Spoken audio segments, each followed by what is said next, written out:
En Colombo, llenar el depósito significaba dormir 12 horas en la cola de la gasolinera. Un país entero parado. Y en la caja del Banco Central quedaban menos de 50 millones de dólares utilizables. Menos que un ático en Manhattan. Con esa miseria había que sostener una deuda de 51.000 millones. La causa no fue el COVID, fueron 3 firmas.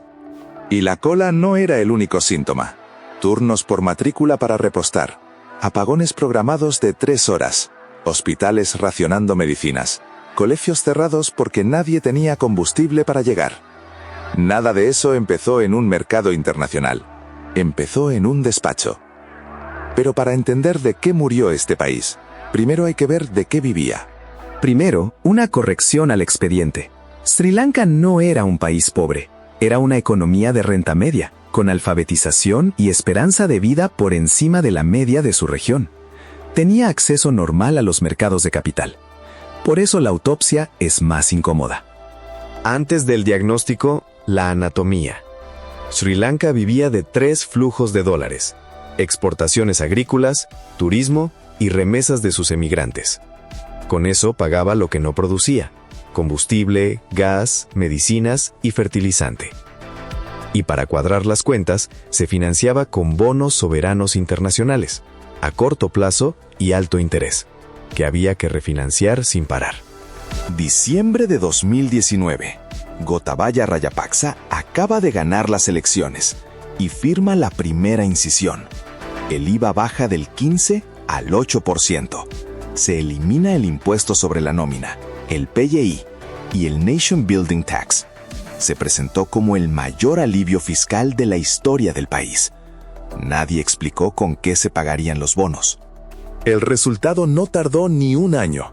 Los ingresos tributarios cayeron del 11,6% del PIB en 2019 al 8,1% en 2020. Un estado con una de las recaudaciones más bajas del planeta, con una deuda que exigía dólares cada trimestre. Quien ganó primero fue el contribuyente de renta alta liberado del PAE. Quien perdió después fue todo el mundo. Y hay un dato que casi nadie mira: el padrón. A comienzos de 2020, Sri Lanka tenía cerca de 1.550.000 contribuyentes registrados.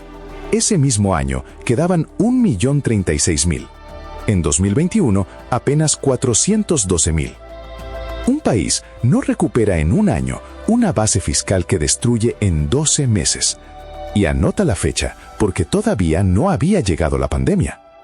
Conviene detenerse en el orden de los hechos, porque es donde se cae la versión cómoda.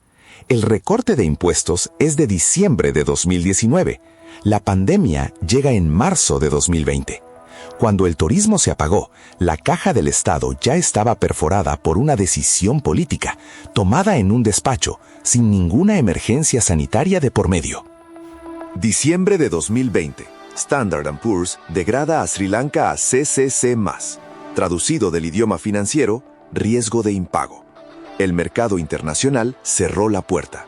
A partir de ahí, el país ya no podía refinanciar sus bonos, solo podía pagarlos. Y pagar un bono en dólares sin poder emitir otro significa vaciar las reservas. Eso hizo mes tras mes. Ahora, la contabilidad de la cifra del principio.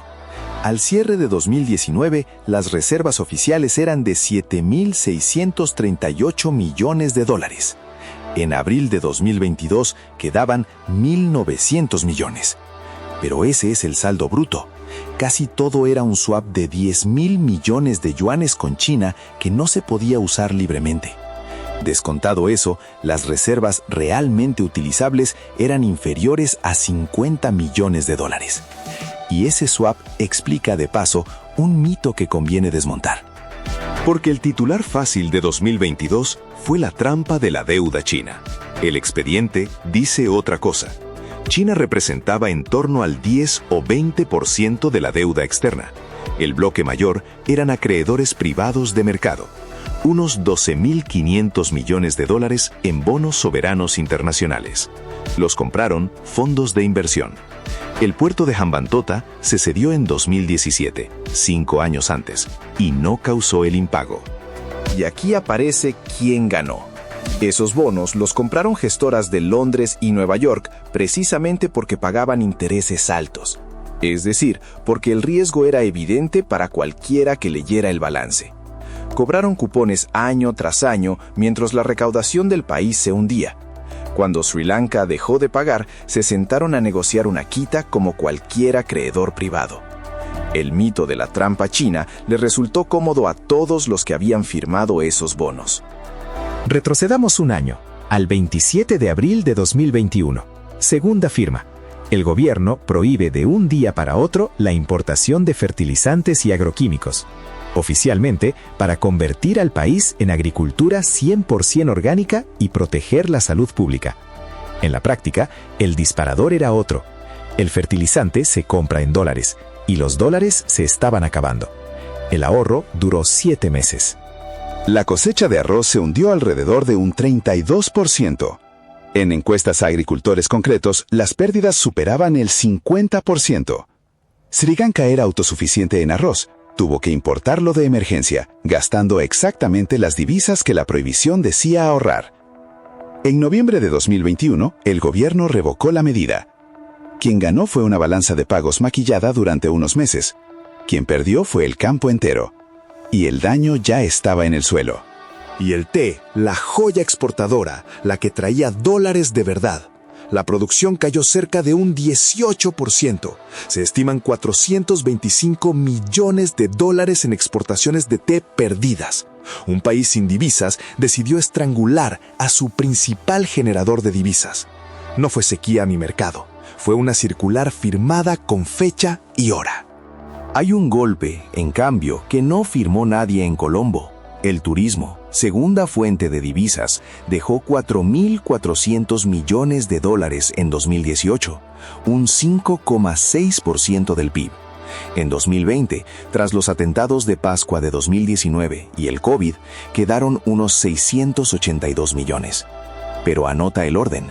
El golpe externo llegó cuando las venas ya estaban vacías por dentro. La tercera firma no lleva sello de ministerio, la puso el Banco Central. Sostener la rupia a pulso. Quemó reservas para fingir un tipo de cambio que ya no existía. Y mientras duró la ficción, quien tuvo acceso a esos dólares oficiales se los llevó a precio inventado. Aguantó hasta marzo de 2022. Cuando soltó la moneda, la rupia perdió más del 60% y superó las 360 por dólar. Sin dólares no hay gasolina, ni gas, ni medicinas. El 12 de abril de 2022 llegó el certificado. Suspensión unilateral del pago de la deuda externa. Primer impago soberano de su historia. Después vino la factura para la gente. La inflación interanual alcanzó el 69,8% en septiembre de 2022. Y los alimentos, el 94,9%. El rescate del FMI, 2.900 millones, se aprobó en marzo de 2023, casi un año más tarde. Vuelve al principio.